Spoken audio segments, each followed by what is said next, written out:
Hey beauty lovers and fellow entrepreneurs, I'm Yegi, the owner and founder of Yegi Beauty. Within 5 years of being my own boss, I was able to grow Yegi Beauty into a multi-million-dollar company.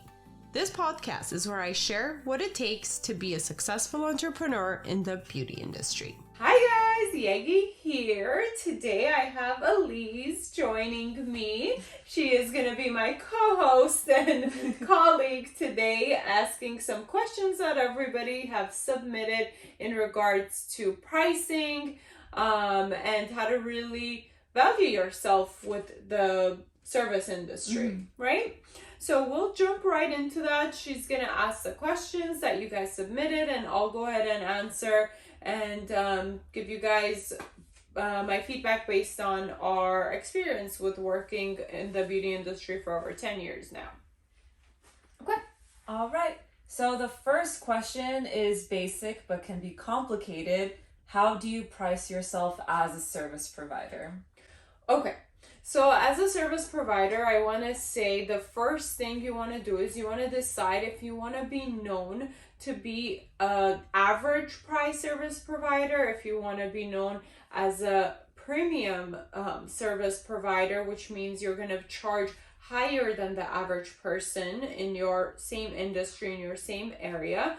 And the third is if you want to be known as a discounted service provider. So this kind of goes back into your branding. It's really important to decide this in the beginning of your journey of what direction you want to go, because it does get harder to change this down the line. So if you get to be known to have the best deals and the best discounts with the services that you provide, it's going to be a lot harder to change your brand down the line and charge a lot more for a service and then be known as let's say a boutique or luxury service provider that charges at a premium, at a higher price. So you want to decide this in the very beginning. That's the best advice I can give.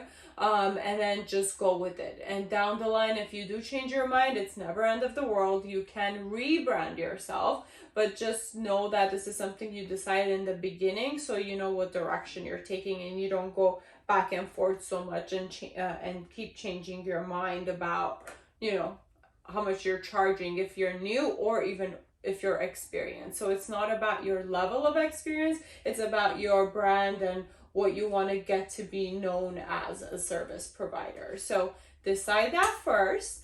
And then next thing you want to do is do some research around your area with the same type of service providers and see how much they're charging and average that out. So if you research 10 people that do the same service, you write down all the prices of those 10 people and you average that out. And that average price would be the price that you would charge if you want to be known as an average valued provider. So if you want to be known to be as a fair, I guess, type of service you're charging. But then if you want to be known to be more exclusive or charge at a premium, then you would at least charge 10% or more from that price, right? And then the busier you get, probably the more you would want to charge because there's just so many people you can fit within your schedule. So that's how you would transition into that. But I know there's a question that will come next and I'll go a little bit in more detail about that. But yes, those are the way you would start. All right. So the second question is, how do you not feel bad about asking for money, especially when you're new and you don't have as much experience? Yeah, so that could be tricky. And you probably, whoever asked this, you probably are also practicing, or your initial clients when you're new is people you know, so they could be family and friends, and you might feel guilty asking them to pay for a service, especially that they do know you're new. But never be afraid to get paid of what you're worth, okay? So even if you're new, your time and your skill, even if it's new, it's valuable, and you never want to take that for granted. You don't want to keep doing free services, because first people get used to that and people will take advantage if they can. So we don't want to feel bad about asking for money, because that's basically what value you're putting on yourself. So if you keep not charging and you keep having free services, that means you don't value yourself and your time, and you think that whatever you're doing is okay to do for free. And I mean, if you do that, how are you going to make money or make a living, right? Then this will always maybe stay as a hobby or a side thing for you instead of an actual career or a business. So just, I think it starts with deciding that you're not going to feel bad, and that knowing that when you're charging, you're putting a value on yourself, and it's almost like also you're respecting yourself and your time to be able to charge. And then from there, the first couple of times when you mention it and say, this is how much I charge for this service, it might feel awkward, like you feel bad doing it. But the more you practice and the more you say, okay, this is what it is, this is a service I'm providing, and this is how much it costs, it'll start getting easier and easier to charge people. And it actually gets more and more fun to charge people because they also value and appreciate the work you do. And just from experience too, even with friends and family, if they're not paying for a service, or even if they're paying very cheap for a service, they don't appreciate it as much. And I will relate this to even a piece of clothing. Like for myself too, if I have a very expensive shirt, I'm going to make sure I take really good care of that shirt. I'm going to take it to dry cleaning. I'm going to put it back in the closet hanging nicely. I'm not going to just take it, throw it, and wear it, while I'm exercising, right? So the more I feel like people put a value or pay for something, the more they appreciate it. So it goes back the same with the services. You almost, you almost feel like you're giving them what they're paying for, right? So if they're paying for something, they're going to get more value out of it and appreciate it as they're paying for it compared to getting something for free. And the next question, because you already talked about the friends and family, because that can be difficult.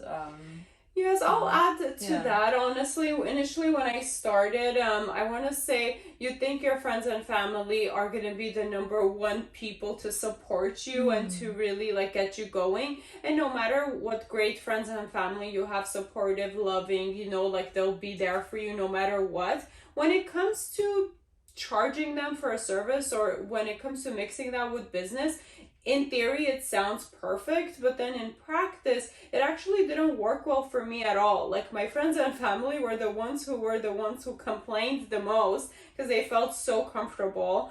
And when you're new, no matter what, you're not going to be perfect. And friends and family sometimes can be too honest, and it's discouraging. And it also, like I said, in the beginning, I would do very cheap or for free for friends and family, and they didn't appreciate the work that I did. And so they would complain more or want something different just because, again, I didn't value my work and therefore they didn't value my work. So it was very tricky, and I know I'm not the only one. I've worked with many lash artists and students, so this is kind of what happens. So you want to make sure you don't focus on building that business or clients with your friends and family. So what I personally decided is when I had the salon, I would pretty much refuse to do lash services for friends and family. I would refer them to my coworker, and they would do their services, and they can charge them however they want, and they would have a professional relationship. So that's kind of what worked for me. But like I said, even if it's friends and family, I would say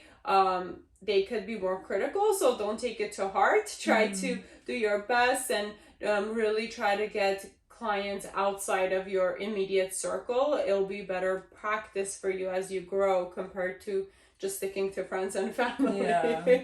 How do you know when you have to increase prices?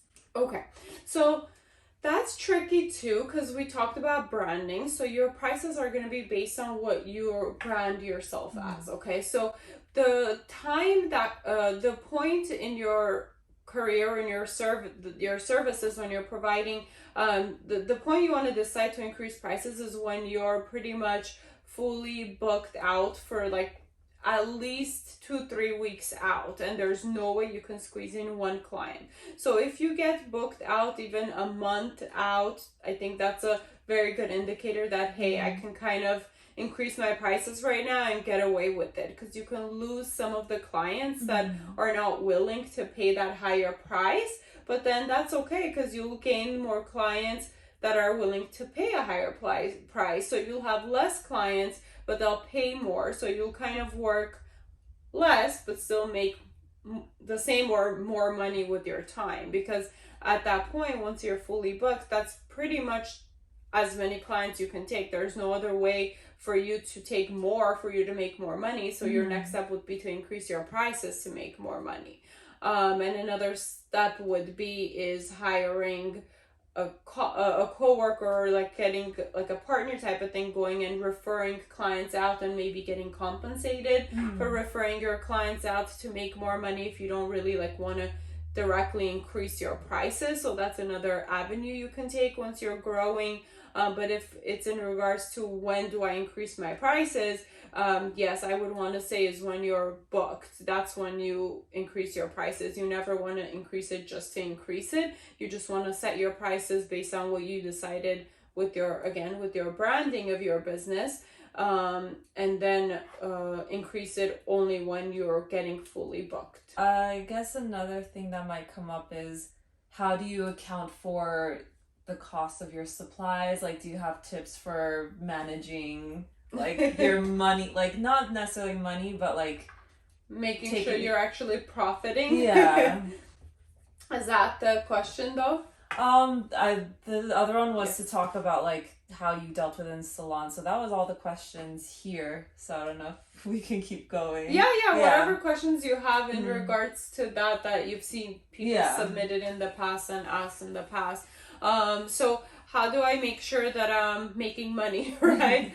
As a service provider. So to keep it simple, you want to make sure you're keeping track of all your supply costs. So depending on how you want to do that, there's different tools. So even when you're a service provider and you're a sole service provider, like you don't have a whole salon and you're the only one in your studio, you do want to probably have a system like QuickBooks that can keep track of all your transactions. And with it, it's pretty easy to categorize and puts different things in different areas. So you can have your expenses, and it's a good tool to have. So when it comes by the end of the year and you're doing your accounting, not only you can use that to provide to your accountant, but you can also kind of at any point in your business sit down and analyze and see, okay, I'm spending $200 a month on lash supplies, and I'm already pretty booked, but if I take out that cost and I'm charging services, like for a whole month, I'm charging $5,000, let's say. Okay, taking out the $200, and then it says another expense you would probably have in there is your studio space, and then your marketing costs if you're paying for any ads or social media and utilities, everything, you would keep track of through transactions with a system like QuickBooks. And that's when you can run a report at the end of the month or end of like each quarter and see, okay, based on all of the profits that I'm getting with the clients and taking all this out, how much am I really making? And is this where I want to be, or do I want to be making more? Because sometimes we may think, oh, we're making so much money, and then when we take out all the expenses, we're like, wait, I'm not charging enough. And that's definitely something that has happened to me in the past, because I think at one point I was like, wait, I feel like I'm making so much money. And then I look at my account, I'm like, but where is all this money? And then when you actually look at the breakdown, you realize you have so much more costs and expenses than you realize. And I think that's a good tool to have as a business owner, even if you're a sole service provider. On your YouTube live, you kind of touched on like not starting so low with pricing. I guess maybe you can talk about it on the podcast too, how you approach like starting off and then like doing like a discount, or like how so that's great. That's what I always actually give the advice to new lash artists or anybody that has questions in regards to like, how do I start as a new lash artist with my pricing? Do I charge less and then increase the prices? But what I usually recommend is decide what price you're going to charge and go ahead and set that as your price. Should I wait? Yegi Beauty, how can I help you? This is what happens when we're trying to multitask. So what I would say as a new lash artist or as a new service provider, you don't want to start off so low again, because we talked about the branding. If you start charging very cheap, it's going to be hard to go ahead and increase your prices later, because that's the type of clientele you're going to build, is the ones that want to get a deal and that wants to get the cheapest price out there. So later on, if you increase your prices, you will probably lose most of those customers, because they're not going to be willing to pay the premium prices. They're just looking for the best deal. So then they'll go to the next lash artist who's offering the best deal or the cheapest prices, because that's what they're looking for. So instead, what you want to do is you want to set your prices to what you would do, again, based on where you live and what services you're providing, like an average price. Or if you want to be known to be a very premium lash or service provider, you would set your prices at that high price, but then do deals in the beginning. So what I would do is I would say, okay, first time client, 50% off. So even if you're charging $200 for a full set or for a service, then their first time for somebody to try you, since you're new, you would only charge $100, and you won't feel as bad because you're charging that much. And half the time, the people that come to you, they don't know that you're new. So you don't have to be so afraid that you're gonna charge somebody something that you can't provide them, because a lot of times, if you're trained properly and you do practice, even if you're new, you could be really good, better than some people that have been doing it for 10 years. So it really depends on you and your training as well. So you don't have to feel like you're not charging enough, or you have to disclaim the fact that you are brand new, unless somebody specifically asks. And a lot of times nobody really specifically asks. You don't want to say, hey, I'm new, I'm gonna give you a discount, so you do want to charge your regular prices that you would as an experienced lash artist, and give them the deal the first time. You can even do, another example that I use is you can do pay for a full set and get a fill free. So like that, they're still paying the full price, but they're getting that extra fill free, and you're almost guaranteeing that they're going to come back to you for that continuous service. And depending on what service you're providing, I'm sure you can find a package deal to do like that, where they're getting a deal and you're getting a customer that's going to come back to you. Another question that has come up is, how do you charge like for fills versus the different services, like how you were pricing it at your salon? Because some people charge by the number of lashes they apply or the percentage of lashes that are left. So how do you go about deciding like how to price fills? How to price it? Yeah. So I want to say there is few different ways, and it depends how you want to do it. Some common ways is weekly. So just because every week we have a number of eyelashes that shed throughout, so as time goes by, the more work we're gonna have to do as lash artists to fill in those lashes. So if it's a longer wait period with the fills, you would charge more. So you can charge weekly. It could be 1 week fill price, 2 week fill price, 3 week fill price, and 4 week fill price. So that's what we used to do, and it worked well for us at the salon.